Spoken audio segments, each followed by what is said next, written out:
Na sua prática jurídica, você conhece e domina todos esses meios de defesa na execução? Seja muito bem-vindo, seja muito bem-vinda a mais uma lição prática jurídica do dia. Hoje é a lição de número 52 de um total de 365. Nesse canal, eu posto diariamente conteúdo voltado à defesa do executado em juízo e também como obter sucesso no processo de conhecimento, como vencer o processo de conhecimento.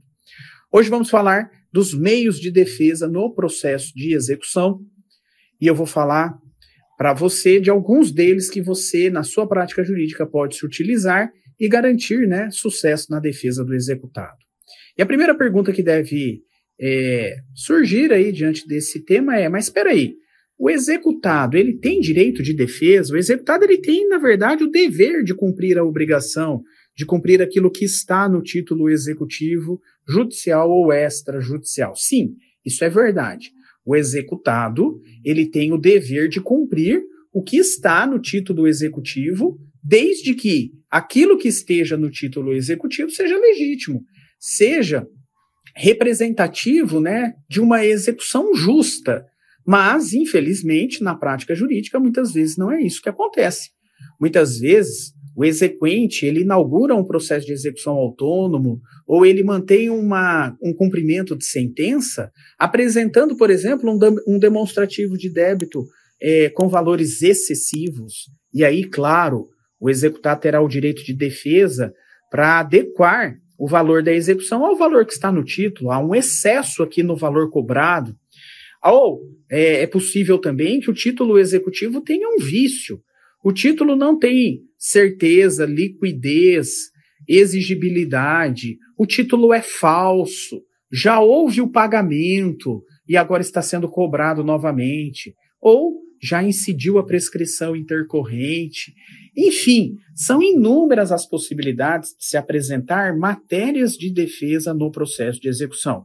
E, aliás, o direito de defesa no processo de execução é um direito garantido constitucionalmente. A Constituição Federal garante o direito de defesa do executado.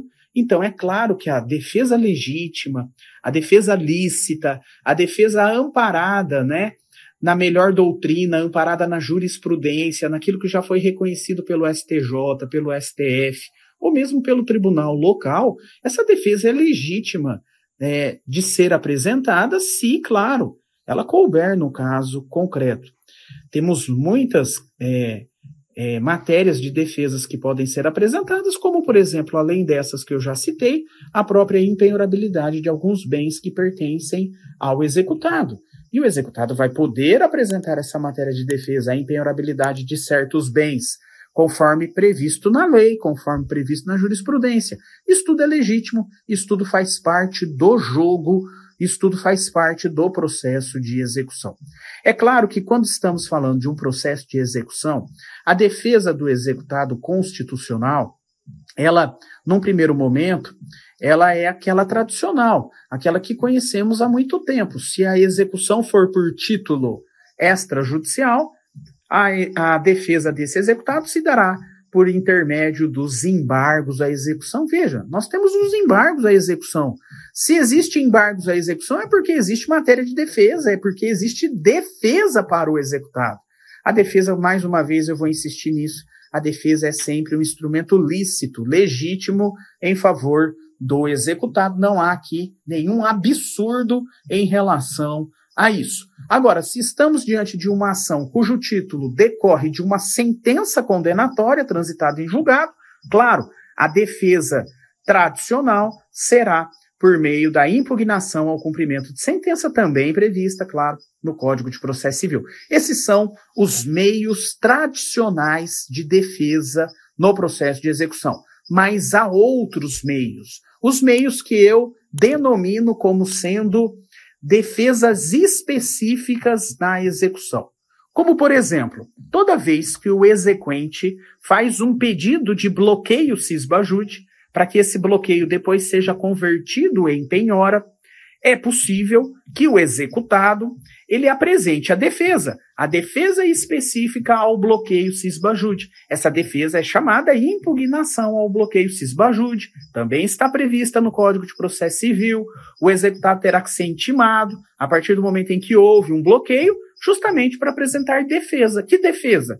Excesso de bloqueio ou impenhorabilidade do valor bloqueado. E a impenhorabilidade do valor bloqueado pode decorrer da situação de ser aquele valor bloqueado na conta corrente, na conta poupança, ser um valor decorrente de salário, e em regra o salário é impenhorável até 50 salários mínimos, ou esse valor que está bloqueado decorre de uma quantia que estava poupada, que estava numa reserva financeira do executado. E até 40 salários mínimos, um valor poupado é impenhorável. E não é impenhorável porque eu, professor Alessandro, quero. É impenhorável porque o artigo 833 do Código de Processo Civil diz que é impenhorável o valor depositado em conta poupança até 40 salários mínimos. Então, nós temos que trabalhar com essas técnicas defensivas. Ah, professor, basta eu alegar que o valor vem da poupança? Basta eu alegar que o valor bloqueado é do salário? Não, não basta alegar. Você tem que argumentar corretamente, tem que apresentar aqui os fundamentos legais para isso, e mais, você tem que também instruir a sua defesa com os meios de provas necessários. Quando você tem a técnica da defesa, você consegue resultados efetivos. Quando você não tem a técnica da defesa, quando você apenas alega a impenhorabilidade do salário ou de um valor que esteja numa conta poupança, isso não vai ser suficiente para que agora a sua defesa seja acolhida e o valor não seja convertido em penhora. Essa é uma defesa específica. Uma outra, impugnação à penhora. Toda vez que ocorre a penhora no processo de execução, o executado tem que ser intimado. E tem que ser intimado para quê? Para apresentar defesa. Essa defesa se chama impugnação à penhora. O executado pode, nessa impugnação à penhora, requerer a substituição do bem penhorado. Ele pode apresentar um vício na penhora, ou ele pode apresentar uma matéria segundo o qual aquele bem que foi penhorado é impenhorável. E a defesa dele será no sentido de desbloquear o bem que está penhorado, levantar a penhora. Impugnação à penhora é uma matéria de defesa, um meio, melhor dizendo, um meio de defesa que o executado pode se utilizar nas execuções.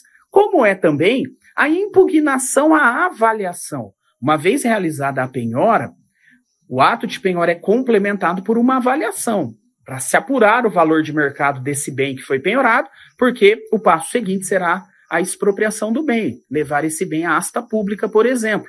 A avaliação, uma vez realizada, as partes são intimadas. O executado agora pode apresentar uma defesa específica, impugnação à avaliação, outro meio de defesa previsto no ordenamento jurídico brasileiro, como é também a impugnação à própria expropriação.